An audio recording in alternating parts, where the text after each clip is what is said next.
بند کتابوں کے ساتھ پہلے آپ عبارت کا مفہوم بیان کریں اور پھر طلباء کو خاموش قرأت کا وقت دیں۔ اس کے بعد ان کی کتابیں بند کروا کر منتخب بچوں کو عبارت کا مفہوم بیان کرنے کے لیے کہیں۔ محترم ٹیچر، جب آپ مفہوم بیان کر رہے ہوں گے اس متن کا، تو اس میں سے جو میں بات کرتا ہوں نا کہ ہمیں کردار سازی بھی کرنی ہے بچوں کی ان اسباق کے ذریعے اردو دانی کے علاوہ، تو اس متن میں سے ہم جو بچوں کے لیے خاص بات اخذ کریں گے اور انہیں بتایا جائے گا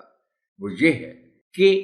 اگرچہ یہ ساری دنیا کا مسئلہ ہے آلودگی، مگر انفرادی سطح پر ہم جو کچھ بھی اس کو کم کرنے کے لیے کر سکتے ہیں وہ ہمیں کرنا چاہیے۔ ہم فضلات نہ بہائیں، ہم گندگی نہ پھیلائیں، اور ہم جتنا ہو سکے ہم شجرکاری میں اپنا حصہ ڈالیں۔ اب آپ چند الفاظ کا انتخاب کریں اور بچوں سے کہیں کہ وہ ان الفاظ کو استعمال کرتے ہوئے اپنے جملے لکھیں۔ آپ ان کے جملوں کی اصلاح کریں